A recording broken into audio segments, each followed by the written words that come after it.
You're watching Byline Wilmington on CBS 10 WILM. Here's your host, Don Ansell.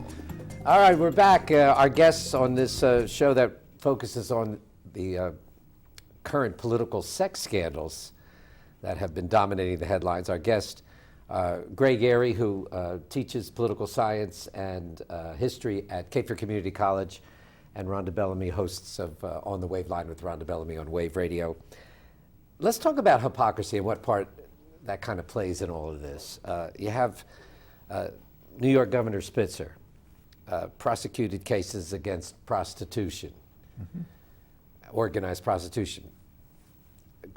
Come to find out he was frequenting prostitutes. You have Senator John Ensign from Nevada, the only Pentecostal in the Senate, part of the evangelical movement, an activist in Promise Keepers, found to have been having an affair with his office, one of his best friend's wives, who was his chief of staff, I believe, the wife of his chief of staff. You have Mark Foley, a congressman from Florida, improper conduct with underage congressional pages. He was the chair of the House Committee on Missing and Exploited Children, led the fight against child pornography. What is that? That it's such a glaring hypocrisy with so many of these folks. Hypocrisy is all I can say. And particularly because most of these committee assignments and appointments were things that they chose. It wasn't something that was forced upon them. You're not forced to be a part of, missing and exploited children. I don't know whether this was an avenue for them to fulfill some of their lurid interest. I'm just not sure. Well, what's your take on it, Greg? I think it's a little bit more complex. The idea, I think Rhonda's right, but I think the idea goes a little bit deeper. I think what happens is a person becomes these political figures, these larger-than-life characters.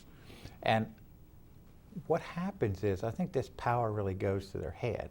They tell people, all right, politicians have to tell you what you want to hear to get elected. Who they really are, they can't reveal completely. I don't think there's complete transparency in the political process, but I don't think we want complete transparency. Well, you can't get elected with complete transparency, can you? Exactly. You can't. Really? I don't think you can. And the reason that I say that is if I'm in a room and I've got to get everyone's vote in that room, I have to make a speech that says nothing, but sounds like it says something to everyone in the room. Because I got to get the most votes. I've got to be the character everybody wants. And I mean, I can all things to all people. How do you do that? Well, you do it, you learn political speak. You learn how to address people. And then what happens is you start, I believe, there's been some psychological reports. Political psychology is a new field. And they've actually started to do some studies in this where this power really starts to go to people's head once they get there. Let's talk a little about the partisan side of all this. Okay. This is not a Democrat problem. This is not a Republican problem. It happens on both sides of the aisle. Of course, President Clinton, John Edwards, both Democrats. But what do you make of it? We knew this about Clinton, about the president. There was certainly enough information out there prior to being elected president. Sure.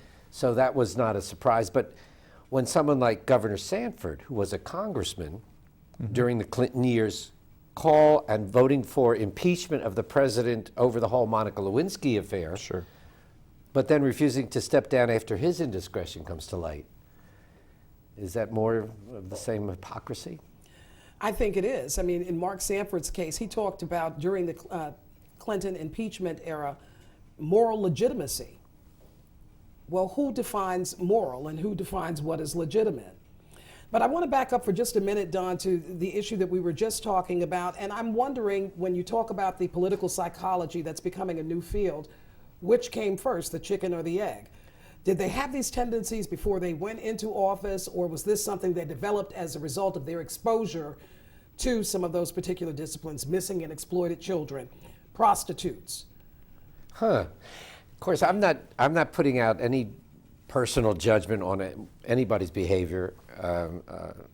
But do you think it impacts Republicans more because they've positioned themselves as the party of family values with strong alignments to the religious right?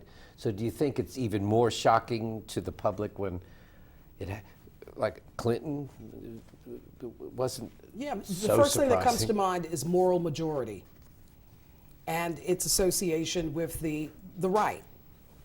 And so, of course, they're going to be held to a higher standard, regardless of whether or not the acts were the same, all things equal.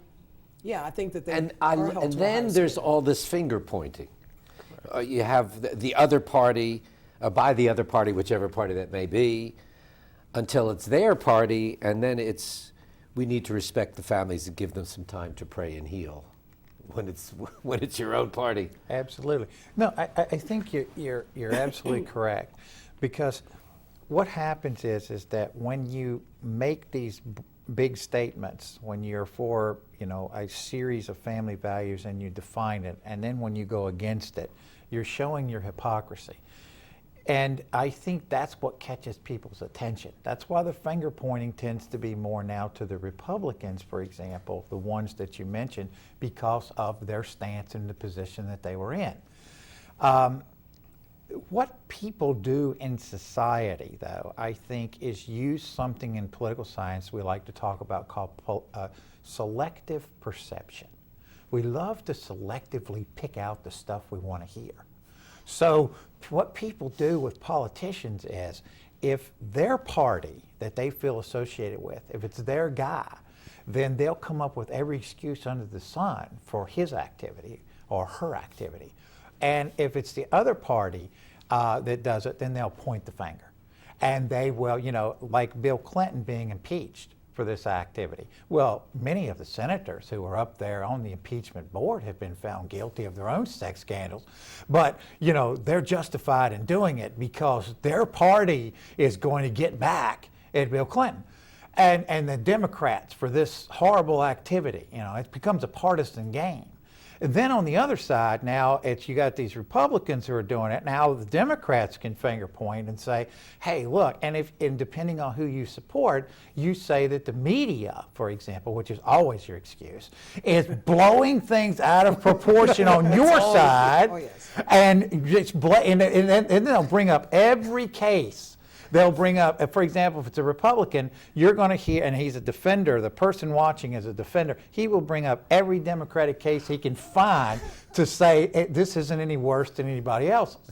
We're going to take a break and we'll come back with more. When we come back, we're going to talk a little about this kind of behavior and judgment in doing the job, the politician's job. So stay with us, we'll be right back.